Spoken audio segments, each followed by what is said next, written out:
সবচেয়ে সম্মানিত এবং সবচেয়ে গ্রহণযোগ্য দ্বীন এবং ধর্ম হিসাবে ইসলামকে নির্বাচন করেছেন,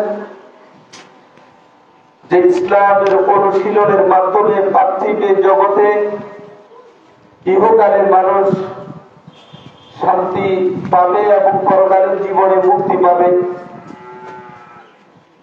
কিন্তু এই ইসলাম যারা চর্চা করে, ইসলাম যারা মেনে চলে,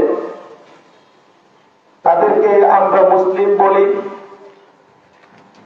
এই মুসলিম জাতি সত্তার জন্য আল্লাহ সুবহানাহু ওয়া তাআলা কুরআনুল কারীমে কিছু দিক নির্দেশনাও দিয়েছেন। সূরা মাইদার ৮২ নম্বর আয়াতে আল্লাহ সুবহানাহু ওয়া তাআলা বলেন, লাতাজিদান্না আশাদ্দান নাসি আদাওয়াতান লিল্লাযিনা আমানুল ইয়াহুদা ওয়াল্লাযিনা আশরাকু। মানুষদের মধ্য থেকে সবচেয়ে উগ্র, সবচেয়ে কট্টর এবং উগ্র শত্রুতা ঈমানদারদের প্রতি কারা? আল ইয়াহুদ ওয়াল্লাযিনা আশরাকু। আল্লাহ সুবহানাহু ওয়া তাআলা এই আয়াতের প্রতিপাদ্য যেই ঘোষণা করলেন, ঈমানদারদের প্রতি শত্রুতার দিক থেকে সবচেয়ে উগ্র হলো ইহুদি জাতি। দ্বিতীয় হলো ওয়াল্লাযিনা আশরাকু, যারা মুশরিক, পৌত্তলিক, মূর্তি পূজক। এই সকল জাতি গোষ্ঠীর মধ্য থেকে কাফেরদের মধ্যে অনেক জাতি দল গোষ্ঠী রয়েছে, হিন্দু, বৌদ্ধ, খ্রিস্টান, ইহুদি, অনেক ধর্মের অনুসারী আছে। সকলেই মুসলিমদের বিরুদ্ধাচরণ করে, মুসলিমদের বিপরীতে কাজ করে, এটাই স্বাভাবিক। মুসলিমদেরকে তাদের শত্রু মনে করে। কিন্তু এই সকল জাতি এবং ধর্মের অনুসারীদের মধ্যে সবচেয়ে উগ্র ঈমানদারদের প্রতি কারা হবে? আল্লাহ তাআলা বলে দিলেন, আল ইয়াহুদ, ইহুদিরা। আর কারা? ওয়াল্লাযিনা আশরাকু, যারা শিরিক করে, মুশরিক, তারা। আয়াতের পরের অংশে আল্লাহ সুবহানাহু ওয়া তাআলা বললেন, ওয়ালাতাজিদান্না আকরাবাহুম মাওয়াদ্দাতান লিল্লাযিনা আমানুল্লাযিনা ক্বালু ইন্না নাসারা। ঈমানদারদের প্রতি কাফেরদের মধ্য থেকে সবচেয়ে যারা ভালোবাসা দেখায়, কাফেরদের মধ্য থেকে যেই দল এবং গোষ্ঠী ঈমানদারদের প্রতি সবচেয়ে কাছাকাছি ভালোবাসার দিক থেকে, কাফের হওয়ার পরেও তারা হলো ওই জাতি যারা নিজেদেরকে বলে আমরা নাসারা, খ্রিস্টান। কেন? বিআন্না মিনহুম কিসসিসিনা। খ্রিস্টানরা কেন ঈমানদারদের খুব কাছাকাছি? অন্যান্য কাফের উগ্রতার বিপরীতে খ্রিস্টানরা কম উগ্রতা ছড়ায় বলে আল্লাহ তাআলা এই আয়াতে ঘোষণা করলেন। কারণ হিসেবে বললেন, কারণ তারা ছিল পণ্ডিত, ধর্মীয় জ্ঞান তারা অর্জন করে। ওয়া রুহবানা, এবং তারা হলো সন্ন্যাসী, বৈরাগ্যবাদী। তারা অন্যের প্রতি হিংসা, বিদ্বেষ, লালন এটা খুব একটা করে না। তারা তাদের গির্জা নিয়ে পড়ে থাকে, তাদের ধর্মের অনুশীলন করার জন্য তারা চেষ্টা করে এবং তাদের ধর্ম চর্চার কাজে তারা ব্রত থাকে। এক কথায় যদি বলা যায়, আমাদের মুসলিমদের মধ্যে যেমন তাবলিগ জামাতের ভাইয়েরা যেমন ধর্ম নিয়ে শুধু ধর্মের আচার অনুষ্ঠানগুলিকে জীবনে বাস্তবায়ন করার জন্য তারা কাজ করে একটি নির্দিষ্ট সীমার মধ্য থেকে, ঠিক খ্রিস্টানরাও বাহিরের জগতের চেয়ে তাদের পাণ্ডিত্যতা ধর্ম চর্চায় এবং সন্ন্যাসী ও বৈরাগ্যবাদিতার মধ্যেই তারা থাকে। আর কি? ওয়াহুম লা ইস্তাকবিরুন, এই খ্রিস্টানরা তারা অহংকারী কম হয়। তাহলে আল্লাহ সুবহানাহু ওয়া তাআলা ঈমানদারদেরকে জানান দিলেন, তোমরা জেনে রাখো তোমাদের সবচেয়ে যারা বিরুদ্ধাচরণ করবে, কাফের গোষ্ঠী সকলেই মিলে তোমাদের বিরুদ্ধে যা করবে তার মধ্যে উগ্রতার দিক থেকে, ভয়াবহতার দিক থেকে সবার আগে যারা রয়েছে তারা হলো ইহুদি। তারপরে যারা রয়েছে তারা হলো মুশরিক। আপনি একবার তাকিয়ে দেখেন তো সারা পৃথিবীর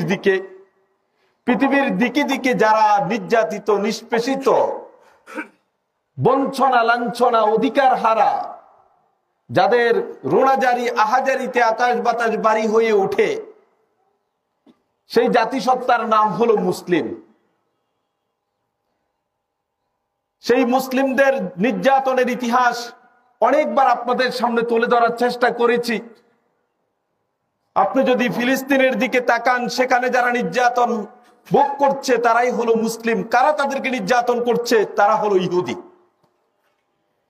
এই তাবৎ পৃথিবীর সবচেয়ে নির্যাতিত, নিষ্পেষিত মুসলিমদের মধ্য থেকে ভয়ঙ্কর পরিস্থিতিতে দিনাতিপাত করে যারা, তারা হলো ফিলিস্তিনের সেই মুসলিমগুলি, যারা প্রতিনিয়ত ইহুদিদের বোল্ডেজার, টনটন পারমাণবিক অস্ত্র, অ্যাটম বোমার সামনে তাদের বুক পেতে দিয়ে জীবন পার করে।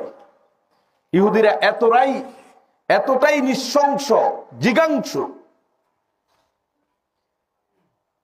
অনুরূপ ভাবে দেখুন আপনার পার্শ্ববর্তী দেশ চারদিক থেকে আমাদেরকে ঘিরে রেখেছে।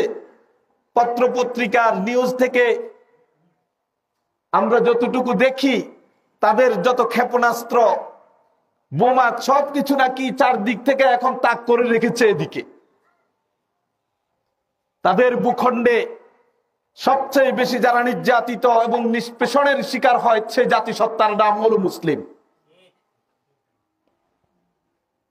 কাশ্মীরের হাজার হাজার মুসলিমদেরকে যেভাবে দিবালুকে হত্যা করা হয়, গুজরাটের কসাই মোদি যেভাবে গুজরাটে 2002 সালে মানুষকে, মুসলিমদেরকে বিশেষ করে নির্মম নির্যাতন করে তাদেরকে পৃথিবী থেকে বিদায় করেছেন, সেই গুজরাটের কসাই মোদি আজও থেমে নাই মুসলিমদের বিরুদ্ধে। কাশ্মীরের মানুষগুলি তাদের ন্যূনতম কোনো অধিকার সেখানে দাবি করতে পারে না। তারা আবার আমাদেরকে সবক দেয়, মানবতার সবক। তারা আমাদেরকে তন্ত্রমন্ত্রের ফেরি করে করে আমাদেরকে মানবতাবাদী হওয়ার জন্য সবক শিখাতে চায়। নিজ ভূখণ্ডের মুসলিমগুলি, সংখ্যালঘু যারা রয়েছে, তাদের উপরে নির্মম নির্যাতন চালিয়ে দিবানিশি যাদের রোনাজারি আহাজারিতে আকাশ বাতাস বাড়ি হয়ে ওঠে, সেই মুসলিমগুলির ব্যাপারে কোনো পদক্ষেপ গ্রহণ না করে, মুসলিমদের পক্ষে, মুসলিমদের অধিকারের জন্য কোনো কাজ না করে, উল্টা আমাদেরকে মানবতার সবক দিতে চায়। প্রিয় ভাইয়েরা, আপনি দেখুন যে মুসলিম জাতিসত্তা সারা পৃথিবী জুড়ে শাসন করেছিল, তাদের হাতে ছিল পৃথিবীর এই আধিপত্য। আমরা নিজেদেরকে মুসলিম বলতে লজ্জাবোধ করি। আমি নিজেকে মুসলিম মনে করি মসজিদের ভিতরে যখন আসি, তখন সালাত আদায়ের ব্যাপারে, পায়ের সাথে পা লাগানোর ক্ষেত্রে, আমিন জোরে বলার ব্যাপারে, মুনাজাত বর্জন করার ব্যাপারে। আপনাকে ধন্যবাদ, সুন্নাহর আলোকে এই সালাত আপনি আদায় করতে অধীর আগ্রহে মসজিদে সমবেত হন, সেজন্য আপনাকে মুবারকবাদ জানাই। কিন্তু আপনি যখন মসজিদে আসেন তখন একজন মুসলিম, যখন আপনার ব্যবসা বাণিজ্য করেন তখন একজন সুদী কারবারি, যখন আপনি রাজনীতি করেন তখন আপনি একজন সেকুলার, যখন আপনি বিয়ে অনুষ্ঠান করেন তখন আপনি একজন হিন্দুত্ববাদীর অপসংস্কৃতির চর্চায় লিপ্ত থাকেন, যখন আপনার পরিবার চালান তখন আপনি আপনার মতো করে চিন্তা চেতনা দিয়ে পরিবার চালান, সেখানে আপনার ইসলাম চর্চার কোনো দ্বারদার্থ হয় না। তাহলে ব্যাপারটা কেমন হয়ে গেল? অফিস আদালতে যান, সেখানে আছে আপনি ঘুষের কারবারি। তাহলে ব্যবসা করেন, সেখানে আপনি সুদের কারবারি, সুদের মহাজন। রাজনীতি করেন, সেখানে সেকুলারের দ্বারক বাহক হিসেবে নিজেকে পরিচয় দেন। আপনার ব্যক্তি জীবন, পারিবারিক জীবন, সামাজিক জীবনে যান, সেখানে ইসলামের ন্যূনতম কোনো দিক খুঁজে পাওয়া যায় না। মসজিদের ভিতরে যখন আসেন তখন আপনি মুসলিম। আমি একটা উদাহরণ দিয়ে এভাবে, ধরেন আপনি একটা ফাজারু গাড়ি বানাতে চান, সেই গাড়ির চাকা লাগবে, স্টিয়ারিং লাগবে, বডি লাগবে, আরো যন্ত্রপাতি প্রয়োজন। আপনি যদি চাকাটা বাস থেকে দাঁড় করেন, স্টিয়ারিং যেটা আছে এটা যদি ট্রাকের থেকে নিয়ে আসেন, ইঞ্জিন যদি হেলিকপ্টারেরটা লাগাই দেন, অনুরূপ ভাবে বিভিন্ন যানবাহন থেকে বিভিন্ন পার্টস নিয়ে এসে একটা পাজারু গাড়ি বানানোর জন্য চেষ্টা করেন, ওই পাজারু গাড়ি বানানোর পরে রাস্তায় চালানো দরকার হবে না, এটাকে জাদু করে রাখা লাগবে। অনুরূপ ভাবে আপনি একজন মুসলিম, মসজিদে যখন আসেন আপনি মুসলিমের পরিচয় দিতে চান, ইমাম ভুল করলে তাকে গাড় ধরে বের করে দেওয়ার জন্য আপনি দ্বিধাবোধ করেন না, অথচ আপনার এই মসজিদের 500-1000 বর্গ ফুটের বাইরে 55,000 বর্গ মাইলের এক বিশাল ভূখণ্ড রয়েছে। সেই ভূখণ্ডের প্রতিনিয়ত জীবনে আপনার আমার ইসলাম চলে কিনা একবার চিন্তা করে দেখেছেন? এইরকম প্রতিবন্ধী ইসলাম আর মুসলিম চর্চা করার জন্য আল্লাহ তাআলা আমাদেরকে প্রেরণ করেনি। শুধু মুসলিম নিজের ব্যক্তি জীবনের কয়েকটি আনুষ্ঠানিকতা পূরণ করার নাম নয়। শুধু রসগোল্লা আর মিষ্টি মিষ্টি যখন কথা শুনবো তখন মনে হয় আমি ঠিক আছি, আকীদার ক্লাসে গেলে নিজেকে আমাকে মুসলিম মনে হয়, মসজিদের ভিতরে সালাত সিয়ামের আলোচনা হলে আমাকে সুন্নাহর আলোকে আলোচনা শুনলে আমার তৃপ্তি ডেকর আসে, অথচ এই সালাত আকীদার ক্লাসের বাহিরের বিশাল এই ভূখণ্ডে আমার ব্যক্তি জীবন, পারিবারিক জীবন, সামাজিক জীবন থেকে শুরু করে প্রতিটি পরতে পরতে ইসলামকে লঙ্ঘন করে আমি আমার কি মেসেজ দিতে চাই, এই ইসলাম দিয়ে, এই ইসলাম চর্চা করে এটাকেও জাদু করে রাখা যারা আর কোনো উপায় নেই। প্রিয় ভাইয়েরা, যে কথা বলছিলাম, আপনি দেখুন রাসূলুল্লাহ সাল্লাল্লাহু আলাইহি ওয়াসাল্লাম এর জীবন চরিত্র যদি আমরা দেখি, সেখানে মুসলিমদেরকে কিভাবে তৈরি করেছেন, একটা জাতি হিসাবে তাদেরকে টিকে থাকার জন্য তিনি কিভাবে প্রস্তুত করেছেন, আমাদের মাঝে কথাগুলি শোনা যায় না। আমরা শুধু সালাত সিয়াম যাকাতের আলোচনা শুনলে নিজেকে খুব পরিতৃপ্ত মনে করি। আপনাকে মনে রাখতে হবে এই ইসলাম হচ্ছে গোটা মানবতার জন্য একটি শান্তির বার্তা দিয়ে থাকে। সেখানে জেহাদের মতো একটা গুরুত্বপূর্ণ বিধানও রয়েছে। সে জেহাদের আলোচনা আপনি কয়টা শুনেন? যে কোরআনুল কারীমে সালাত সিয়াম আকীদার আলোচনা আছে, সেই কোরআনুল কারীমে জিহাদ ফি সাবিলিল্লাহর কথাও আছে। জিহাদ ফি সাবিলিল্লাহর কথা বললে উগ্রবাদী, সন্ত্রাসী, জঙ্গি বলে ট্যাগ লাগিয়ে তাদেরকে থামিয়ে দেওয়ার চেষ্টা করেন। আপনাকে মনে রাখতে হবে এটাই হলো সাম্রাজ্যবাদী জনগোষ্ঠীর, আধিপত্যবাদী সেই জনগোষ্ঠীর পা তারা, তাদের সেই শিখানো গুলি ছাড়া আর কিছু না। কোরআনুল কারীমে সেই জিহাদ ফি সাবিলিল্লাহ, কিতাল ফি সাবিলিল্লাহর যে দিক নির্দেশনা রয়েছে, সেটা কখন আজকে আপনার এই আলোচনা থেকে জেনে নেওয়ার জন্য আমি বিনীতভাবে অনুরোধ করছি। রাসূলুল্লাহ সাল্লাল্লাহু আলাইহি ওয়াসাল্লামের পুরা গোটা জিন্দেগি যদি আপনি পর্যালোচনা করেন তাহলে পেয়ে যাবেন 4টি অবস্থায় মুসলিমদের উপরে জিহাদ ফি সাবিলিল্লাহ। আমি জিহাদ ফি সাবিলিল্লাহ মানে দাওয়াত ফি সাবিলিল্লাহর কথা বলতেছি না আপনাকে। দাওয়াত ফি সাবিলিল্লাহ, আল্লাহর রাস্তায় দাওয়াত দিব, তাওহীদের দাওয়াত দিব, সালাতের দাওয়াত দিব, এগুলি ঠিক আছে। চূড়ান্ত জিহাদ ফি সাবিলিল্লাহ বলে ইসলামে যে সশস্ত্র সংগ্রামের কথা বলে, সেটা কখন আপনার আমার উপর ফরজ হবে সেটা আপনাকে জেনে রাখতে হবে। 4টি অবস্থায় মুসলিমদের উপরে জিহাদ ফরজে আইন হয়। ফরজে আইন মানে প্রত্যেকটি ব্যক্তির উপরে বালেগ হওয়ার পরে সালাত যেমন আদায় করা ফরজ, ঠিক জিহাদ ফি সাবিলিল্লাহ সশস্ত্র সংগ্রাম কাফেরের বিরুদ্ধে 4টি অবস্থায় প্রত্যেক সক্ষম ব্যক্তির উপরে ফরজে আইন হয়।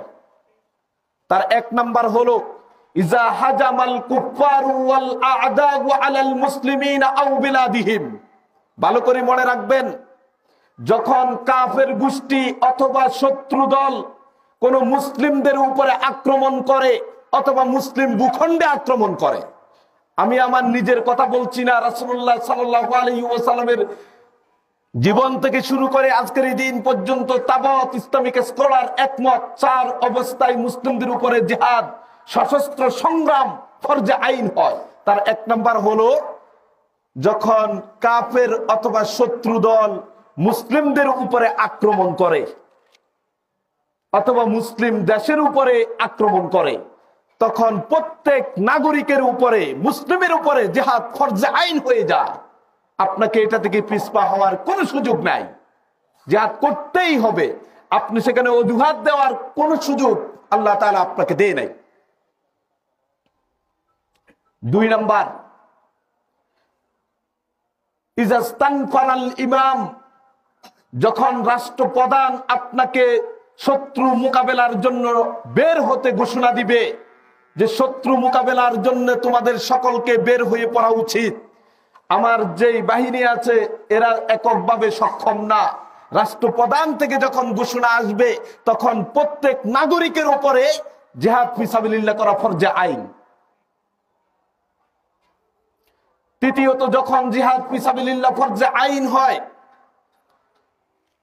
ইজাল তাকাল জাহফান, যখন দুই দল মুখোমুখি হয়ে যায়, শত্রু পক্ষ এবং মুসলিম মুখোমুখি হয়েছে, ঠিক এমত অবস্থায় সেখান থেকে আপনি ফিরে চলে আসবেন, সেখান থেকে আপনি পলায়ন করবেন, কবিরা গুনাহ হবে।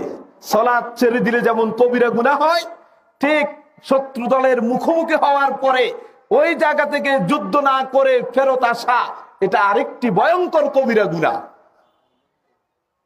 সেখানে আপনার সিদ্ধান্ত একটাই হবে, ইম্মাল জিহাদ ওয়া ইম্মা শাহাদা, হয় জিহাদ করবেন, কাফেরের বিরুদ্ধে ঝাঁপিয়ে পড়বেন, অথবা শাহাদাতকে আলিঙ্গন করে নেবেন, বিকল্প কোনো পথ নাই। 4 নাম্বার, যখন মুসলিমদের উপরে জিহাদ ফরজে আইন হয়, ইজা দাআতিল হাজাতু ইলা মুসাআদাতিল মুসলিমিন, কোন ভূখণ্ডে কোন অঞ্চলে মুসলিমরা নির্যাতিত নিষ্পেষিত কাফের গোষ্ঠী দ্বারা, তখন তাদের সাহায্য সহযোগিতার প্রয়োজনে আপনার যদি যাওয়া লাগে, ওই যাওয়াটাও আপনার জন্য তখন ফরজে আইন। আপনি বলবেন, তাহলে কেমন হলো? কাশ্মীরের মুসলিমরা রোনা জারি করছে, আরাকানের মুসলিমদেরকে উদ্বাস্তু শিবিরে পরিণত করেছে, ফিলিস্তিনের মুসলিমদের বাড়িঘরগুলিকে বোল্ডেজার দিয়ে ভেঙে চুরমার করে দিচ্ছে, তাহলে ওই সকল ভূখণ্ডে মুসলিমরা নির্যাতিত, তাদেরকে সাহায্য করার জন্য আমাদের যাওয়া তো ফরজ, তত ফরজে আইন। এক্ষেত্রে আপনার মনে রাখতে হবে, আপনি যে ভূখণ্ডে আছেন সে ভূখণ্ডের ইমাম আপনাকে গোলাম বানিয়ে রেখেছে, পাসপোর্টের নাম দিয়ে সীমানা অতিক্রম করার জন্য বিধিনিষেধ দিয়ে আপনাকে আটকিয়ে রেখেছে।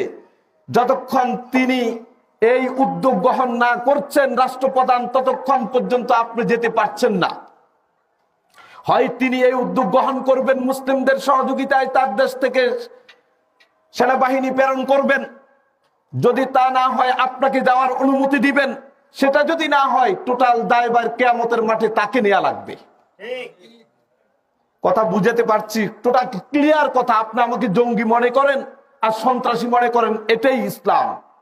ইজাস্তানফারতুম, যদি আপনাকে ডাক দেয় যুদ্ধে বের হওয়ার জন্য, ইমাম কর্তৃক যদি ঘোষণা আসে, তাহলে আপনাকে অবশ্যই বেরিয়ে পড়তে হবে। এর থেকে যদি পিছপা হন, তাহলে আপনি আরেকটি কবিরা গুনাহ করলেন। মনে রাখবেন, তাবুক যুদ্ধে রাসূল সাল্লাল্লাহু আলাইহি ওয়াসাল্লাম সাহাবীদেরকে ঘোষণা করলেন, তোমরা তাবুকের অভিযানে বের হতে হবে।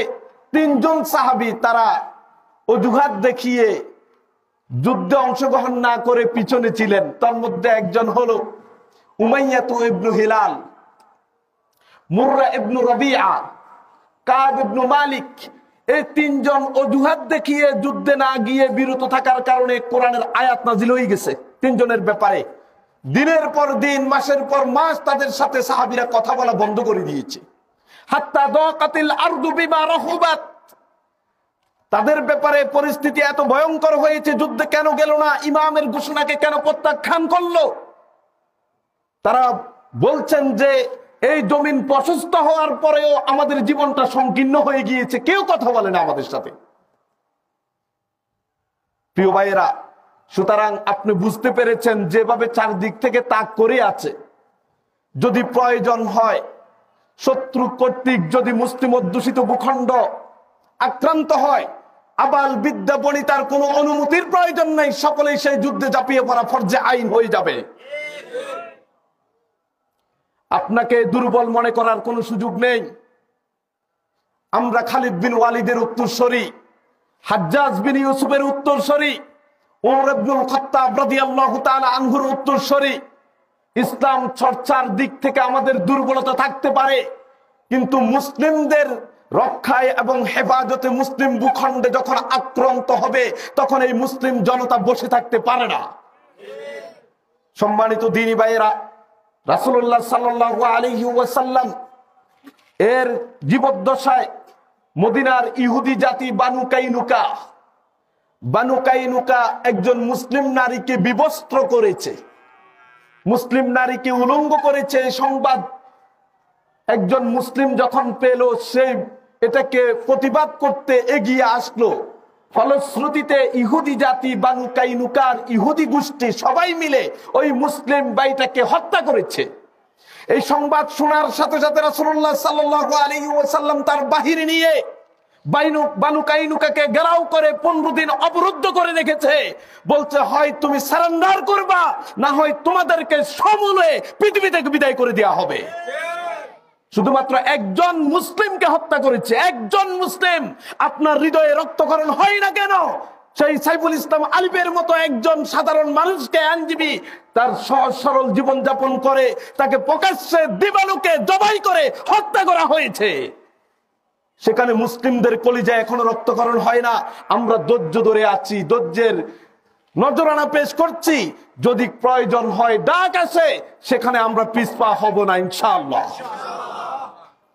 সম্মানিত দ্বীনি ভাইয়েরা, 15 দিন বানু কাইনুকাকে অবরুদ্ধ করার পরে রাসূলুল্লাহ সাল্লাল্লাহু আলাইহি ওয়াসাল্লামের কাছে ইহুদি গোষ্ঠী সারেন্ডার করলো। তখন তাদেরকে মদিনা থেকে বের করে অনেক দূরে তাইমাতে প্রেরণ করে দিলেন, চলে যা, এখানে থাকার তোদের অধিকার নেই। এই সকল ইতিহাস থেকে, হাদিসের বক্তব্য থেকে শিক্ষা নেওয়া উচিত। একজন মুসলিমকে অন্যায়ভাবে যদি হত্যা করা হয়, তার জন্য ইসলাম কি নির্দেশনা দিয়েছে সেগুলি আমরা আমাদের কলিজায় ধারণ করি। কিন্তু এই ধৈর্য ধারণ মানে মুসলিম দুর্বল হয়ে গিয়েছে, এটা ভাবনার কোনো সুযোগ নেই। দ্বিতীয়ত, ইতিহাসের পাতা থেকে আপনি দেখুন, উসমান ইবনে আফফান রাদিয়াল্লাহু তাআলা আনহুকে রাসূলুল্লাহ সাল্লাল্লাহু আলাইহি ওয়াসাল্লাম হুদাইবিয়ার সন্ধির দিনে 1400 সাহাবীকে নিয়ে তিনি মদিনা থেকে রওনা হয়েছেন, মক্কা হজ করতে যাবেন। হুদাইবিয়া নামক স্থানে কাফের কর্তৃক তাদেরকে অবরুদ্ধ করা হলো, বাধা দেয়া হলো। মক্কার কাফেরদের সাথে বোঝাপড়ার জন্য রাসূলুল্লাহ সাল্লাল্লাহু আলাইহি ওয়াসাল্লাম উসমান ইবনে আফফানকে প্রেরণ করলেন, উসমান তুমি চলে যাও, তাদেরকে বুঝাও আমরা যুদ্ধ করতে আসি নাই, আমরা উমরা পালন করে আবার মদিনায় ফেরত যাব। এই কথা বুঝানোর জন্য মুসলিমদের পক্ষ থেকে প্রতিনিধি হিসাবে উসমান ইবনে আফফানকে পাঠিয়েছিলেন। কিন্তু উসমান ইবনে আফফান কাফেরদের শিবির থেকে সংবাদ নিয়ে আসতে দেরি হচ্ছিল। ইতিমধ্যে মুসলিম শিবিরে একটি সংবাদ প্রচার হয়েছে যে উসমানকে কাফেররা হত্যা করেছে, আন্না উসমান কদ কুতিল, যে উসমানকে হত্যা করা হয়েছে। এই সংবাদ পাওয়ার সাথে সাথে রাসূলুল্লাহ সাল্লাল্লাহু আলাইহি ওয়াসাল্লামের হাতে হাত রেখে 1400 সাহাবী বাইয়াত গ্রহণ করেছে, প্রতিশ্রুতি দিয়েছে উসমান হত্যার প্রতিশোধ না নিয়ে আমরা মদিনায় একজনও ফেরত যাব না। একজন মুসলিমের হত্যার সংবাদে এই সিদ্ধান্ত। প্রিয় ভাইয়েরা, ইসলামের ইতিহাস যদি আপনি দেখুন, মুতার যুদ্ধের আগে, মুতার যুদ্ধের পূর্বে রাসূলুল্লাহ সাল্লাল্লাহু আলাইহি ওয়াসাল্লাম একজন দূত পাঠালেন বসরা এলাকাতে। ওই মুসলিম দূত রাসূল সাল্লাল্লাহু আলাইহি ওয়াসাল্লামের পক্ষ থেকে প্রেরিত, তাকে গাসসান গোত্রের লোকেরা হত্যা করেছে। সংবাদ রাসূল সাল্লাল্লাহু আলাইহি ওয়াসাল্লামের কাছে আসার সাথে সাথে যুদ্ধের দামামা বাজিয়ে দিলেন। সেই গাসসান গোত্রের বিরুদ্ধে মুতার যুদ্ধ নামে পরিচিত সেই যুদ্ধ পরিচালনা করার জন্য তিনি নেমে পড়লেন। তিনি বললেন, আমি মুহাম্মদুর রাসূলুল্লাহ সাল্লাল্লাহু আলাইহি ওয়াসাল্লাম বলছি, মুসলিমদের সংখ্যায় অনেক কম, অস্ত্র এবং সরঞ্জামের দিক থেকেও অনেক কম, তথাপিও আমার পক্ষ থেকে প্রেরিত দূতকে কেন হত্যা করা হলো তার প্রতিশোধের জন্য তিনি মুতার যুদ্ধের ঘোষণা দিয়ে দিলেন। মুতার যুদ্ধে যাওয়ার পাককালে রাসূল সাল্লাল্লাহু আলাইহি ওয়াসাল্লাম 3 জন সেনাপতির নাম ঘোষণা করেছিলেন। তন্মধ্যে একজন হলো আব্দুল্লাহ ইবনে রাওয়াহা। রাসূল সাল্লাল্লাহু আলাইহি ওয়াসাল্লাম জানতেন ওই যুদ্ধে চলাকালীন সময়ে তিন জন সেনাপতি শাহাদাত বরণ করবে, এটা তিনি জানতেন। এজন্য 3 জন সেনাপতির নাম ঘোষণা করেছেন। যখন আব্দুল্লাহ ইবনে রাওয়াহার হাতে সেনাপতির দায়িত্ব পতাকা আসলো, তখন তিনি বুঝতে পারলেন মুসলিম সৈনিকরা, সেনাদলরা তারা নিজেদেরকে দুর্বল ভাবছে। এই বিশাল জনগোষ্ঠীর বিপরীতে মুসলিমদের সামান্য সংখ্যক মুসলিমরা কেমনে বিজয় অর্জন করতে পারবে, কেমনে যুদ্ধ করবে। যেমনি ভাবে আপনারা আমরা চিন্তা করি 130 কোটি হিন্দুস্তানের মানুষগুলির বিরুদ্ধে মাত্র 18-20 কোটি মানুষের কি করার সক্ষমতা আছে।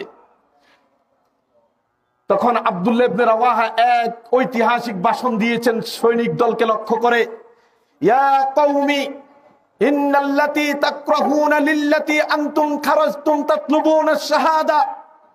হে আমার জাতি, হে মুসলিম সৈনিক দল, শুনে রাখো, তোমরা তো এমন এক পথে বেরিয়ে এসেছ যেই পথে হয় তুমি মৃত্যুবরণ করে শহীদ হবা, না হয় তুমি গাজী হয়ে আবার তোমার বাসস্থানে ফেরত যাবা।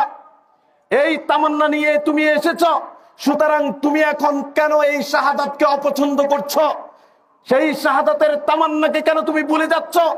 তোমরা জেনে রাখো, ইন্নামা নুকাতিলুন নাস, ইন্নামা লা নুকাতিলুন নাস বিকাসরাতিন ওয়ালা আদাদিন ওয়া ইন্নামা নুকাতিলুহুম বিহাযাদ দ্বীন আল্লাযী আকরামাল্লাহু বি। আমরা তো এমন জাতি, এমন সৈনিক সেনাদল যারা কোনোদিন অস্ত্র দিয়ে যুদ্ধ করে না, কোন সংখ্যার বিবেচনায় যুদ্ধ করে না। এরা যুদ্ধ করে আল্লাহর পক্ষ থেকে দেয়া এই দ্বীন এবং কোরআনের বিনিময়ে। সুতরাং তোমরা এই দ্বীন এবং কোরআনের বিনিময়ে কলিজায় ধারণ করে কাফিরের উপরে ঝাঁপিয়ে পড়ো। সেই বিজয়ের ছিনিয়ে দেওয়ার জন্য দায়িত্ব হলো আল্লাহর। আব্দুল্লাহ ইবনে রাওয়াহার ঘোষণা শোনার সাথে সাথে সৈনিক দলের ভিতরে এক বিশাল জজবা তৈরি হয়ে গেল। আপনি কি চিন্তা করতে পেরেছেন, শুধুমাত্র একজন দূতকে হত্যা করার জন্য মুতারের যুদ্ধে অসম যুদ্ধ, সংখ্যা অস্ত্রের দিক থেকে কোনো হিসাবই করা যায় না। কোথায় কাফের গোষ্ঠী আর কোথায় মুসলিম, সেখানে মুসলিমদেরকে রাসূল সাল্লাল্লাহু আলাইহি ওয়াসাল্লাম পাঠিয়ে দিলেন। প্রিয় ভাইয়েরা, মাআন অঞ্চলে, মাআন ভূখণ্ডের গভর্নর ছিলেন ফারওয়া ইবনে আমর আল জুদানি। তিনি খ্রিস্টান ধর্ম ত্যাগ করে মুসলিম হওয়ার কারণে রোমানরা তাকে হত্যা করেছে, রোমান খ্রিস্টানরা তাকে হত্যা করেছে। রাসূল সাল্লাল্লাহু আলাইহি ওয়াসাল্লামের কাছে সংবাদ আসার পরে রাসূল সাল্লাল্লাহু আলাইহি ওয়াসাল্লাম তাৎক্ষণিকভাবে তার মৃত্যুর পূর্ব সময়ে তিনি একটি সেনাদলের প্রস্তুতি নিতে ঘোষণা দিলেন এবং বললেন, হে আমার সাহাবারা শুনো, উসামা ইবনে যায়েদ এর নেতৃত্বে রাসূল সাল্লাল্লাহু আলাইহি ওয়াসাল্লামের মৃত্যুর পূর্বক্ষণে ওই মাআন অঞ্চলের রোমানদের বিরুদ্ধে রাসূল সাল্লাল্লাহু আলাইহি ওয়াসাল্লামের যুদ্ধ পরিচালনা করে দিলেন। আমরা তো সেই বীরের জাতি, আমরা তো সেই মুসলিমদের উত্তরসূরি। আজকেও কোনো মুসলিমকে নির্মম নির্যাতনের যদি শিকার হতে হয় অন্যায়ভাবে, তাহলে মুসলিমরা সেই ইতিহাস ভুলে যাবে না। মুসলিমরা সেই ইতিহাসকে কখনোই ভুলে যাবে না। মুসলিমরা তাদের জীবন দিয়ে হলো তার ভাইয়ের পক্ষে অবস্থান করবে। এই জাতি ঐক্যবদ্ধভাবে সেই কসাই, গুজরাটের কসাই মোদী সরকারের যে কোনো সিদ্ধান্তকে প্রতিহত করবে ইনশাআল্লাহ। প্রিয় ভাইয়েরা, হাজ্জাজ ইবনে ইউসুফের কথা আপনাদেরকে ইতিপূর্বে শুনিয়েছিলাম। হাজ্জাজ ইবনে ইউসুফ যখন হিজাজের গভর্নরের দায়িত্ব নিয়েছিলেন, সেই হাজ্জাজ ইবনে ইউসুফের জীবনে অনেক ঘটনা আছে যেগুলি ইসলামের সাথে সাংঘর্ষিক। তথাপিও তিনি যখন মুসলিমদের খেলাফতের মসনদে অধিষ্ঠিত হন, তখন হাজ্জাজ ইবনে ইউসুফ তার কাছে একটা পত্র প্রেরণ করা হলো। এই পত্রটা প্রেরণ করেছে, আপনারা শুনেছেন, সিন্ধু বিজয়। সিন্ধু, এই হিন্দুস্তানের যে সিন্ধু বিজয়, সিন্ধু অঞ্চলের গভর্নর ছিল, রাজা ছিল রাজা দাহির। আরবের লোকেরা, সাহাবীরা, বিভিন্ন ব্যবসায়ীরা তারা সমুদ্রপথে এই ভারতবর্ষে তারা ব্যবসা কার্য পরিচালনা করতেন। আর রাজা দাহিরের সন্ত্রাসী গোষ্ঠীগুলি ওই ব্যবসায়ীদেরকে ছিনতাই করে নিয়ে, মুসলিম তরুণ তরুণীদেরকে হাইজ্যাক করে নিয়ে তার জিঞ্জির খানার ভিতরে ঢুকিয়ে তাদের ইজ্জত হানি করত, সম্পদগুলিকে লুণ্ঠন করে নিয়ে যেত। সেই রাজা দাহিরের জিঞ্জির খানার ভিতর থেকে একজন মুসলিম যুবতী তরুণী নির্যাতনের পর নির্যাতন ভোগ করতে করতে যখন সহ্য করতে আর পারছিলেন না, দর্শনের পর দর্শনের শিকার হতে হতে যার জীবন তছনছ হয়ে গিয়েছে, এরকম একজন যুবতী নারী তার ওন্নার কোনায় সিরকুট লিখে, ওন্নার কোনার মধ্যে লিখে একজন যে জিঞ্জির খানার ভিতরে ছিল এরকম যুবক যে সার পাচ্ছে, বের হবে সংবাদ পেয়েছে, তার কাছে সিরকুট খানা দিয়ে দিলেন। এই সিরকুট পৌঁছানো হলো হাজ্জাজ ইবনে ইউসুফের হাতে। হাজ্জাজ ইবনে ইউসুফ সেই সিন্ধু থেকে প্রায় ৬,০০০ কিলোমিটার দূরে। সে হাজ্জাজ ইবনে ইউসুফের কাছে যখন চিঠিখানা পৌঁছে তখন রাত্রি গনিয়ে এসেছে। সেই সময়ে তো তিনি কোনো সিদ্ধান্ত নিতে পারছিলেন না। সারা রাত তিনি তার রাজ দরবারের এক প্রান্ত থেকে আরেক প্রান্ত পায়চারি করছেন আর ভাবছেন, কাইফা আকুমু আমামাল্লাহি ইয়াউমাল কিয়ামা, আমি আল্লাহর দরবারে কিভাবে দাঁড়াবো কিয়ামতের দিন, যেদিন আমার এই তরুণী মুসলিম বোন আমার বিরুদ্ধে আল্লাহর কাঠগড়ায় মামলা দায়ের করে বলবে, আল্লাহ এই হাজ্জাজ ইবনে ইউসুফ মুসলিমদের খেলাফতের দায়িত্ব থাকাকালীন সময়ে রাজা দাহিরের জিঞ্জির খানায় আমার ভাই এবং বোনদের উপরে অকথ্য নির্মম নির্যাতন চালিয়ে তরুণী যুবতীদেরকে দর্শন করে তাদেরকে ইজ্জত লুণ্ঠন করেছে। আমি কিভাবে আল্লাহর কাছে জবাব দিব? সারা রাত তিনি এক প্রান্ত থেকে আরেক প্রান্ত শুধু দৌড়াদৌড়ি করছেন, হাঁটাহাঁটি করেছেন। ফজর উদিত হওয়ার পরে তিনি তার সাইরেন বাজালেন, বাজিয়ে ঘোষণা করলেন, হে সেনাদল তোমরা প্রস্তুতি নাও, সেই সিন্ধু অভিযানে বের হতে হবে। তিনি হাজ্জাজ ইবনে ইউসুফের এই ঘোষণা শোনার পরে সেনাদল প্রস্তুত হয়ে গেলেন। প্রায় ৪,০০০ সেনাদলের সেনাপতির দায়িত্ব দিলেন ১৭ বছর বয়সের মুহাম্মদ বিন কাসিম রাহিমাহুল্লাহকে। মুহাম্মদ বিন কাসিমের নেতৃত্বে সেনাদল চলে আসলো রাজা দাহিরের জিঞ্জির খানাকে অবরুদ্ধ করে। আল্লাহু আকবার তাকবীর ধ্বনি দিয়ে রাজা দাহিরের জিঞ্জির খানাকে ভেঙে চুরমার করে সেখানে অবস্থানরত নির্যাতিত নিষ্পেষিত তরুণ তরুণীদেরকে বের করে নিয়ে এসে ওই মুহাম্মদ বিন কাসিম দুহাত আকাশের দিকে তুলে বললেন, হে আল্লাহ, আমার উপরে অর্পিত দায়িত্ব আমি আদায় করতে পেরেছি। আমার উপরে হাজ্জাজ বিন ইউসুফের পক্ষ থেকে মুসলিমদেরকে রক্ষা করার জন্য যে দায়িত্ব দেওয়া হয়েছে সে দায়িত্ব আমি পালন করতে পেরেছি। তুমি আমার জীবনের গুনাহগুলি মাফ করে দাও, আমার সৈনিক দলের গুনাহগুলি তুমি ক্ষমা করে দাও। এই হলো মুসলিমদের ইতিহাস। প্রিয় ভাইয়েরা শুনে রাখুন।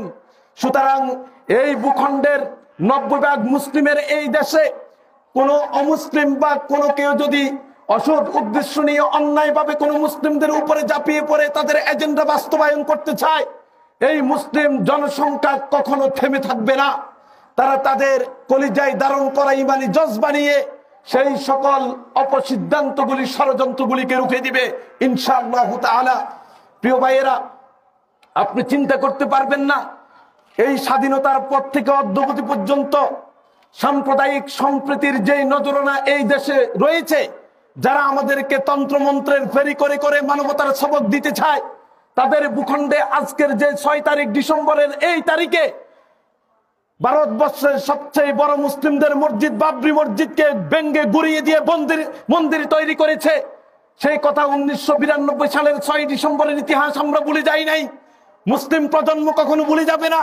আজকেও সেই ৬ ডিসেম্বর, এই ডিসেম্বরের জুমাবারের ঘোষণা থেকে আমরা বলতে চাই যে এই দেশের মানুষগুলি হিন্দুত্ববাদের উগ্র হিন্দুরা মুসলিমদের উপরে নির্মম নির্যাতন প্রতিনিয়ত চালিয়ে যাচ্ছে। শুধুমাত্র গরুর গোশত ভক্ষণ করার কারণে তাদেরকে মৃত্যুবরণ করতে হচ্ছে। গরুর গোশত তো ভক্ষণ দূরের কথা, শুধু তাদের ফ্রিজের ভিতরে রাখার কারণে তাদেরকে হত্যা করা হচ্ছে।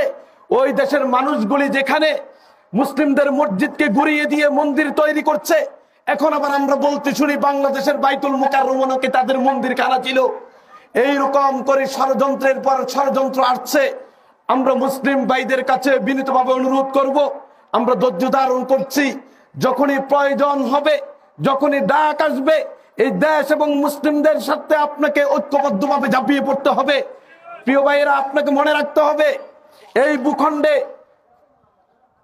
প্রায় ৮% হলো আমাদের সংখ্যালঘু ভাইয়েরা। হিন্দুদের সংখ্যা প্রায় 8%, আর মুসলিমদের সংখ্যা প্রায় 90%, বাকি 2% অন্যান্য ধর্মের লোকেরা। আপনি চিন্তা করলে মানে বেকুল হয়ে যাবেন, অস্থির হয়ে যাবেন।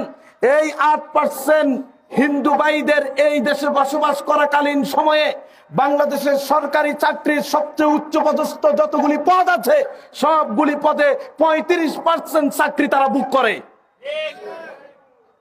90% মুসলিমের দেশে 8% সংখ্যালঘু হওয়ার পরে 35% যারা চাকরি সরকারি সুবিধাগুলি উচ্চপদস্থ সকল দায়িত্বে তারা থেকে আমাদেরকে নিয়ন্ত্রণ করতে চায়। আমরা বলে দিতে চাই দায়িত্বহীন কণ্ঠে, আমরা মুসলিমরা ধৈর্য ধারণ করেছি, ধৈর্য ধারণ করতে চাই। এরপরে যদি আমাদের পিঠ দেয়ালে ঠেকে যায়, প্রয়োজনে আমরা আমাদের চেতনা দিয়ে এই ভূখণ্ড এবং মুসলিমদের পাশে দাঁড়াতে দ্বিধাবোধ করবো না, ইনশাআল্লাহ। প্রিয় ভাইয়েরা, আমাদের এখন করণীয় কি? এই পরিস্থিতিতে আমাদের উপরে দিকে দিকে নির্যাতন, নিষ্পেষণ, এগুলি কেন? আপনারা জানেন আজকে আমাদের ইসলাম এবং ইমানের যে হালাত, যে অবস্থা, এটা দেখলে নিজের কাছেই আমাদের লজ্জা লাগে। আমি কতটুকু ইসলাম চর্চা করছি। আপনি ভাবছেন যারা কাফের গোষ্ঠী তারা তো আল্লাহর নাফরমানি করে, শিরিক করে, কুফরি করছে। আমরা তো কমপক্ষে আল্লাহর প্রতি ঈমান এনেছি, তাহলে এই ঈমানের কারণেও তো আমরা তাদের চেয়ে ভালো আছি।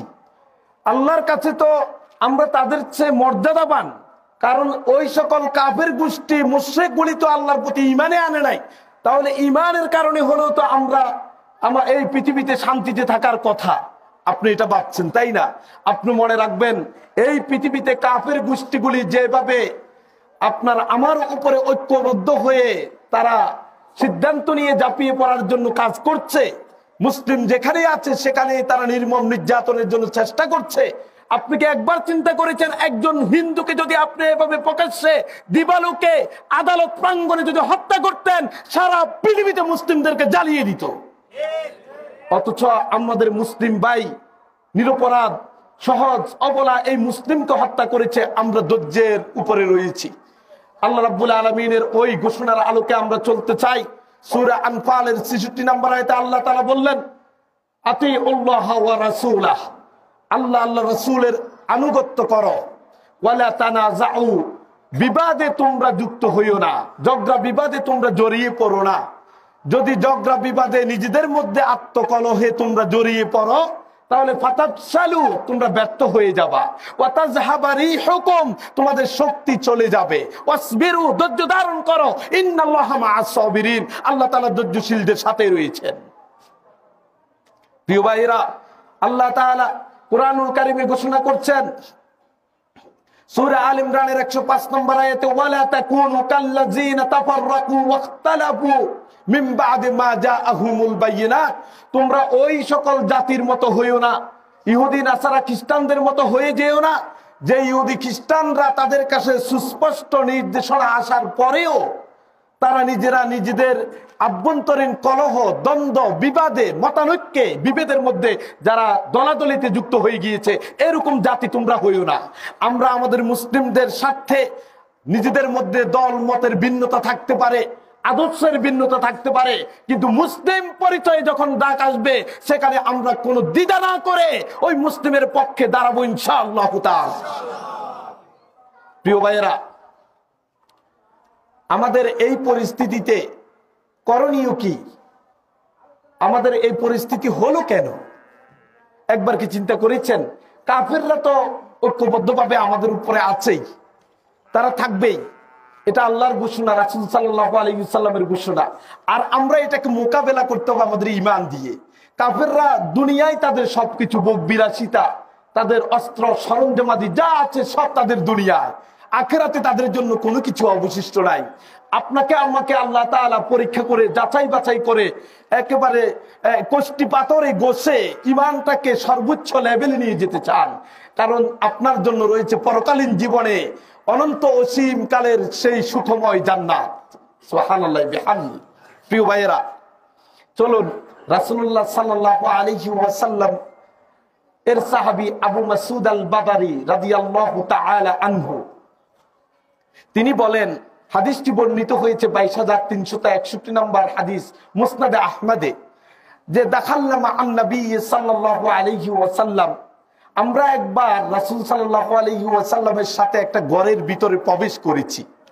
প্রবেশ করার পরে রাসূল সাল্লাল্লাহু আলাইহি ওয়াসাল্লাম বললেন আমাদেরকে লক্ষ্য করে, হে আমার সাহাবারা, ইন্না হাযাল আমরা লা ইয়াজালু ফীকুম ওয়া আনতুম উলাতু।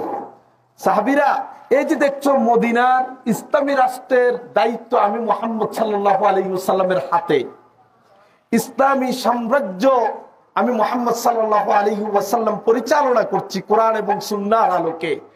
এই রকম ইসলামী সাম্রাজ্যের ক্ষমতা তোমরা সাহাবীদের হাতে থাকবে, এটা তোমাদেরই দায়িত্ব, তোমাদের কাছে এটা থাকা, অন্য কেউ এটাকে চিনিয়ে নিতে পারবে না। নিয়েছে কিনা? আছে আমাদের হাতে? নাই। রাসূল বললেন এটা তোমাদেরই, এর অধিকার তোমাদের, দায়িত্ব, খেলাফতের দায়িত্ব, এই পৃথিবীর শাসন ক্ষমতা এটা তোমাদের কাছে থাকবে।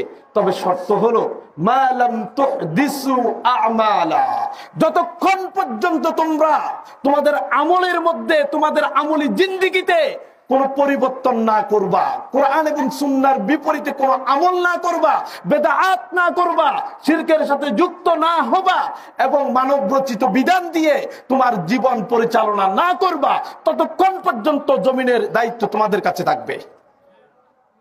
আছে? আমাদের হাতে আছে? নাই। কেন?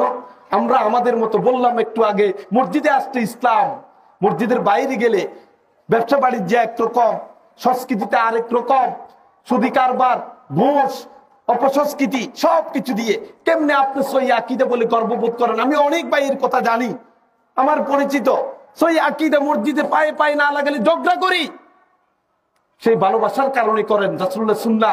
এই লোকটাই তার মেয়েকে কেমনে পর্দা ছাড়া রাস্তায় বের করে দেয়, কেমনে তার ছেলে দাড়ি কাটে, টাকনুর নিচে প্যান্ট পরে, কারবার করে, সুদি কারবার, ব্যবসা বাণিজ্য যখন করে সেখানে অন্যায়, অবিচার, জুলুম করে। এই হলো আমাদের এর নাম সহি আকীদা না। শুধু আপনি রসগোল্লা গুলি খাবেন ইসলামের, আর বাহিরের জগৎ, কষ্টকর জগতে আর সুন্নাহ মানেন না, তার মানে এটা প্রতিবন্ধী ইসলাম। রাসূল সাল্লাল্লাহু আলাইহি ওয়াসাল্লাম আপনাকে প্রতিবন্ধী ইসলাম দিয়ে গিয়েছে। পূর্ণাঙ্গ জীবন দ্বারা ইসলাম দিয়ে যদি আপনি চর্চা করতে না পারেন, তাহলে আপনি নিজেকে মুসলিম বলে পরিচয় দেওয়ার এই দুঃসাহসিকতা দেখাবেন কি করে? প্রিয় ভাইয়েরা, আমরা শুধু খণ্ডিত ইসলাম নিয়ে কথা বলি, যে যেদিকে যায় শুধু ওইটা নিয়ে আমরা কথা বলা শুরু করি। আমাদেরকে ভাবতে হবে, আমাদের সহিহ সুন্নাহর প্রতিফলন জীবনের পরতে পরতে এটাকে দেখাতে হবে। যদি ব্যত্যয় হয় তাহলে আপনার আমার জন্য অশনি সংকেত। এরপরে রাসূল কি বলল? ফাইজা আহদাসতুমুহা, যখন তোমরা দ্বীনের মধ্যে কোনো পরিবর্তন করবা, তোমাদের আমলের মধ্যে বেদাত আবিষ্কার করবা, তোমাদের মানব জীবন পরিচালনার ক্ষেত্রে আমার আল্লাহর বিধানকে বাদ দিয়ে তোমার মতো বিধান দিয়ে চলতে শুরু করবা, তখন তুমি মনে রেখো সাল্লাল্লাহু আলাইকুম শাররা খালকি, আল্লাহ তাআলা তোমাদের উপরে তোমাদের মধ্যকার সবচেয়ে খারাপ নরপিশাচ, জিগাংশু, সবচেয়ে জঘন্য বর্বর মানুষটাকে তোমাদের নেতা বানাবেন। ফালতাহাউকুম কামা ইউলতাহাল কদিব, যে তোমাদেরকে গাছের ডালপালা যেমনি করে কাটো তোমরা, এইভাবে তোমাদেরকে কাটবে, কচু কাটা করবে। তো এই কাটার জন্য দায়ী কে? আমি আর আপনি? ইসলাম থেকে দূরে সরে এসেছি। আপনি সেকুলার কেন? আপনি গণতন্ত্রের বিরুদ্ধে কথা বলছেন, আমি গণতন্ত্রের বিরুদ্ধে কথা বলছি, কিন্তু আপনার নিজেকে প্রশ্ন করেন, শতকরা 90 জন আহলে হাদিস ভাইদেরকে দেখা যায় আপনি সহিহ সুন্নাহর প্রতিফলন কি সেই গণতন্ত্রের রাজনীতির মঞ্চে করেছেন কিনা? সেখানে গিয়ে সেকুলারকে কিভাবে আপনি সমর্থন করেন, ন্যাশনালিজমকে কিভাবে আপনি সাপোর্ট করেন? এটা ইসলাম কি সেখানে, সুন্নাহ কি সেখানে ব্যর্থ হয়েছে? রাসূলুল্লাহর দিক নির্দেশনা কি সেখানে হারিয়ে গেছে? আপনার জীবনে এর ভঙ্গুর কেন হলো? প্রিয় ভাইয়েরা, আমাদের জীবনের এই সমস্যাগুলি আসে তিনটা কারণে। তিনটা কারণ কি আমি এটা বলেই শেষ করার চেষ্টা করব, জানি না সময় কতক্ষণ আছে। চলুন আমরা যে ইসলামকে খণ্ডিতভাবে নিজের জীবনে প্রতিপালন করি, আমাদের পছন্দনীয় ভাবে, যতটুকু আমার আঘাত না আসে ততটুকু পর্যন্ত ইসলাম আমি চলি, এর বাহিরে গেলে আর ইসলাম মানতে আমি চাই না। আমার যদ্দূর ভালো লাগে, আমার উপর আঘাত না আসবে, আমার ব্যবসা নষ্ট না হবে, আমার সন্তান এর উপরে কোনো বিপদ না আসবে ততক্ষণ পর্যন্ত ইসলাম আছে। আর যদি কোনো ইসলাম মানার কারণে এই সকল ব্যবসা বাণিজ্যে, পরিবার পরিজনে, সমাজে আমার উপরে যখন কোনো চাপ আসবে, আমার বিপদ আসবে, তখন আমি এটাকে ব্যাখ্যা করি। উদাহরণস্বরূপ মনে করেন আজকে এখন যদি ডাক আসে যে মুসলিমদের এই ভূখণ্ডে আক্রান্ত হয়েছে, তোমাকে ঝাঁপিয়ে পড়তে হবে, আমি নিজেই আগে ফতোয়া বের করার চেষ্টা করব কোনো ফাঁক ফুকুর দিয়ে বের হওয়া যায় কিনা। এই তো আমাদের জিন্দেগি চলছে, এই হলো আমাদের জিন্দেগি। কোনো না কোনো ফাঁক ফুকুর পাই কিনা আপনার চেতনা রাখতে হবে। যে কথা বলে এসেছি, ইম্মা শাহাদা, ইম্মা শাহাদা ওয়া ইম্মাল জিহাদ, হয় জিহাদ না হয় শাহাদা, এর বিকল্প কোনো পথ থাকবে না। চারটি অবস্থা। তাহলে আমাদের এই ভিতরে এই অন্যায়গুলি কেন আসে, যার কারণে আমরা যুগে যুগে শুধু নিষ্পেষিত হচ্ছি? তিনটা কারণে আসে। তার এক নম্বর কারণ হলো আমরা আমাদের নফসকে ইলা বানিয়ে নিয়েছি। নফস যেমনি বলে, এই যে বললাম, আমি তখন চিন্তা করব যে কোন রকম কোনোভাবে একটা বৈধ পথ বের করা যায় কিনা। মানে কোনো ব্যাপারেই আপনাকে যদি ইসলামের কথা বলা হয়, সেখানে আপনার স্বার্থের নষ্ট হয়। অনেক ভাইকে দেখি আমাদেরকে জিজ্ঞেস করে, ভাই এই মাসালাটা কি হবে? সে ভালো করে জানে যে এটা সুদ, সে ভালো করে জানে এটা অন্যায়, সে শুধু আমার থেকে কোনোভাবে ইনিয়ে বিনিয়ে একটা ফাঁক ফুকুর পেতে চায়। আবার একই মাসালায় 10 জনকে জিজ্ঞেস করে যখন যেটা তার মতের সাথে মিলে যায়, বলে অমুক শাইখ তো বলেছে। তো অমুক শাইখ বলার পরে আপনি আমাকে জিজ্ঞেস করলেন কেন? আপনি কি বুঝাতে চান?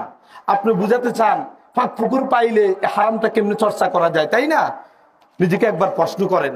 নফসকে যখন ইলা বানায় তখন আর সুন্নাহর উপরে থাকার সুযোগ থাকে না। আল্লাহ তাআলা কি বলে দেখুন, সংক্ষেপে শেষ করছি। ওমান আদাল্লু মিম্মান ইত্তাবা হাওয়াহু বিগাইরি হুদাম মিনাল্লাহ, সূরাতুল কাসাসের 50 নম্বর আয়াতে আল্লাহ তাআলা বললেন, ওই ব্যক্তির চেয়ে সবচেয়ে বড় পথভ্রষ্ট আর কে হতে পারে যে তার প্রবৃত্তিকে অনুসরণ করে, তার প্রবৃত্তির অনুসরণ করে। আপনাকে আমি বলি, অনেক ভাইকে আমি দেখেছি আমার জীবনে, ভাবতে অবাক লাগে, বিয়ের আয়োজন হয়েছে, ছেলে মেয়ের সাথে কথাবার্তা হয়ে আগ্দ সম্পন্ন হয়নি, কথাবার্তা হয়েছে বিয়ে হবে, আগ্দ হওয়ার আগ পর্যন্ত এই নারী আপনার জন্য হারাম। যতক্ষণ আগ্দ না হচ্ছে ততক্ষণ পর্যন্ত তার সাথে আপনি দেখা দিতে পারবেন না, তার সাথে কথা বলতে পারবেন না, তার সাথে অশ্লীল তো দূরের কথা, একান্ত প্রয়োজনীয় কথা ছাড়া যদি বিশেষ কারণ হয় সেটা তারা আপনি বলার সুযোগ নেই। কিন্তু দিবানিশি কি করে রাতের গভীরে সেটিং করে, অভিভাবক জানে। এরকম কত বলবো আপনাকে? এই তো আমাদের জীবন, এই হলো আমাদের মুসলিমদের লাইফ। এই মুসলিম দিয়ে কি হবে আমাদের বলেন? আল্লাহ তাআলা বললেন, আবার সেখানে কি ওই যে ইসলামাইজেশন করে, অসুবিধা কি, সব তো ঠিকঠাক, আমরা তো এই যে 4-5 দিন আছে বিয়ে হয়ে যাবে, একটু বোঝাপড়া করে নিয়ে, আর কি বোঝাপড়া করে নিচ্ছে। যার সাথে বিয়ে হবে তার সাথে আগ থেকে বোঝাপড়া করে নিচ্ছে। তো আমরা যারা বোঝাপড়া করি নাই, তাহলে আমাদের বিয়েটা মনে হয় সার্থক হলো না। আমরা খুব হারিয়ে ফেলেছি অনেক কিছু, বোঝাপড়া ছিল না আমাদের। ওমান আদাল্লু মিম্মান ইত্তাবা হাওয়াহু বিগাইরি হুদাম মিনাল্লাহ, আল্লাহর পক্ষ থেকে হেদায়েত আসার পরেও আল্লাহ বলে দিচ্ছে তোমাকে এটা করতে হবে, এটা ছাড়তে হবে। এটা আপনার যেমন মসজিদে, আপনার বাড়িতে, ব্যবসায়, বাণিজ্যে, সর্বত্র যেটা আল্লাহর বিধান, এটাকে বাদ দিয়ে যখন আপনার প্রবৃত্তির আলোকে চলেন, এই ব্যক্তির চেয়ে সবচেয়ে বড় পথভ্রষ্ট আর কে হতে পারে আপনি বলেন? অথচ আমি বলছি আমি সহিহ সুন্নাহর অধিকারী, আর ওইখানে ওজনে কম দিই, কথা বললে মিশা কথা বলি, আমানত খেয়ানত করি, আর সহিহ আকীদা। এটা তো সহিহ আকীদার দোষ না, আপনি পরিচয় দিবেন না যতক্ষণ পর্যন্ত আকীদার দাবির আলোকে আপনার জীবন না চলছে। 2 নাম্বার যে কারণে আমরা এগুলি করি, সেটা হলো বাপ দাদাদের রেখে যাওয়া নীতি আদর্শকে আমরা ছাড়তে পারি না।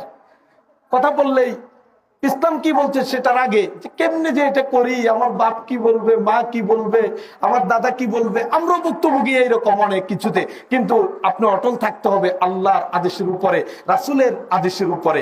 যদি না পারেন তাহলে তো আপনি বাপ দাদাকে ইলা বানালেন, আপনার রেখে যাওয়া পূর্বপুরুষদের রীতিনীতি আদর্শকে মাবুদ বানিয়ে নিলেন, তার নির্দেশনার আলোকে আপনি চললেন। সমাজে আছে এজন্য আপনি করছেন, সমাজে আছে বলে আপনি করবেন, কোরআন সুন্নাহ নাম অনুমোদন দিলেও করবেন। এটা তো পূর্ববর্তী কাফের মুশরিকদের ঘোষণা ছিল। নবী ইব্রাহিম আলাইহিস সালামের অনুসারীরা এটা বলেছে, আজিতানা লিতালফিতানা আম্মা ওয়াজাদনা আলাইহা আবানা। নবী মুসা তুমি আমাদের কাছে আসছো কেন? আমাদের বাপ দাদারা যা বলছে এর বিপরীতে অন্যদিকে নিয়ে যাওয়ার জন্য আমরা এটা করতে পারবো।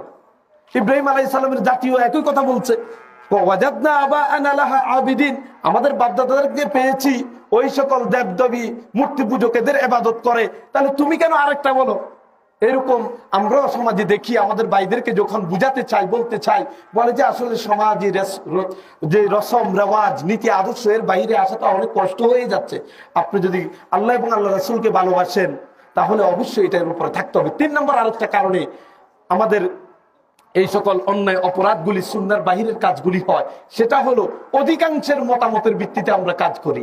কোনো কাজ করার আগে কোরআন কি বলেছে, সুন্নাহ কি বলেছে এটা দেখার প্রয়োজন মনে করি না।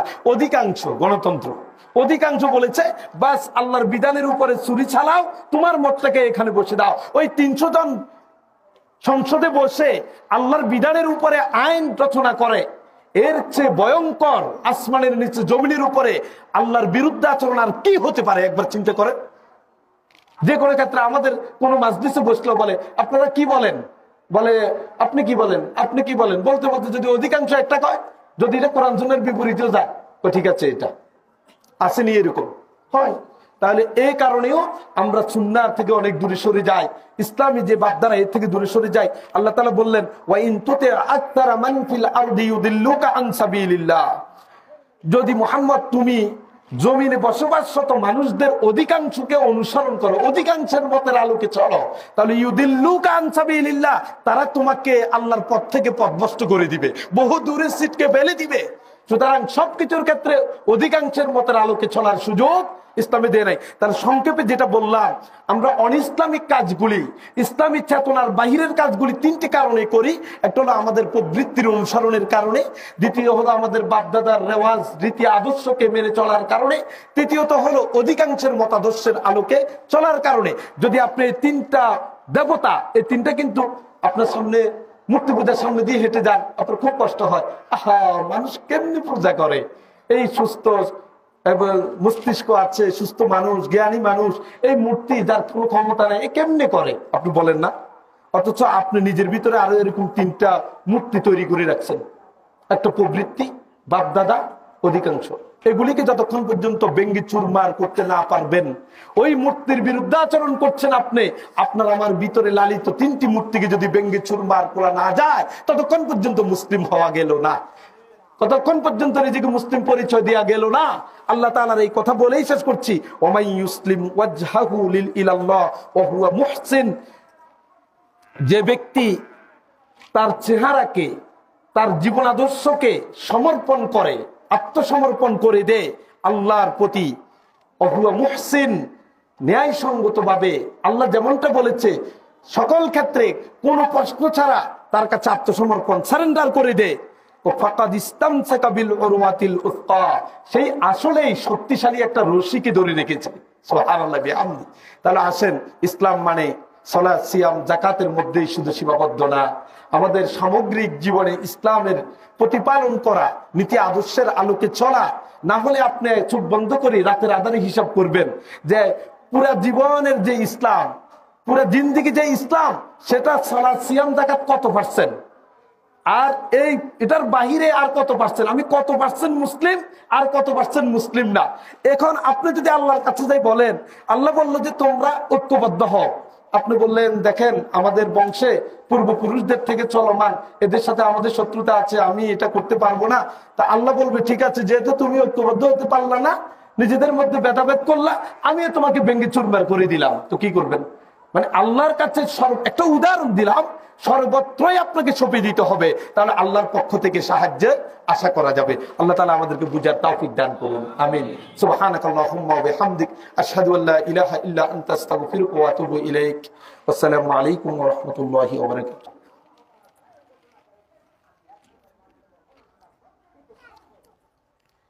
আলহামদুলিল্লাহ, আলহামদুলিল্লাহ হামদা শাকিরিন, ওয়াসসালাতু ওয়াসসালামু আলা নবিয়িল আমিন ওয়া আলা আলিহি ওয়া সাহবিহি আজমাইন, আম্মা বা'দ।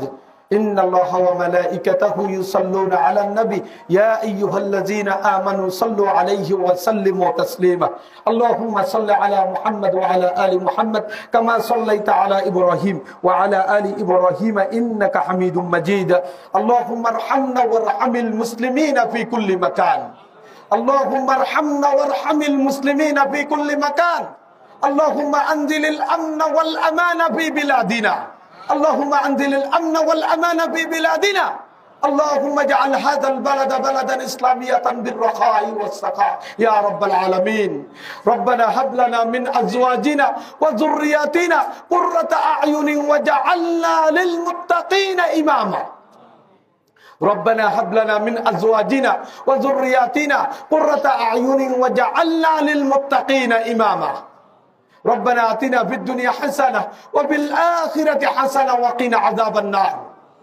اللهم ارحمنا وارحم موتانا اللهم اشفنا واشف مرضانا يا الله اللهم أصلحنا وأصلح شبابنا وشباب المسلمين يا رب العالمين সম্মানিত দ্বীনি ভাইয়েরা এই মসজিদে আপনারা যারা প্রত্যেক জুমার দিনে দূর দূরান্ত থেকে আসেন আপনাদের কাছে প্রত্যেক জুমায় আমরা আবেদন জানাই মসজিদের অনেক কাজ অসম্পূর্ণ দেখতে পাচ্ছেন চারদিকে খোলা আপনাদের ঐকান্তিক চেষ্টা এবং সহযোগিতায় যতটুকু কাজ হয়েছে বাকি কাজ সম্পূর্ণ করার জন্য আপনাদেরই সাহায্য লাগবে আপনাদেরই সহযোগিতা প্রয়োজন এখানে দূর থেকে এসে বিনদেশি কেউ এসে খুব বেশি সহযোগিতা করবে না তা আপনাদের কাছে আমাদের বিনীত অনুরোধ আপনাদের আর্থিক উপার্জনের একটি অংশ প্রত্যেক মাসে এই মসজিদে আপনারা দিবেন ইনশাআল্লাহ যাতে করে মসজিদের অসমাপ্ত কাজ সুসম্পন্ন করার সুযোগ হয় এবং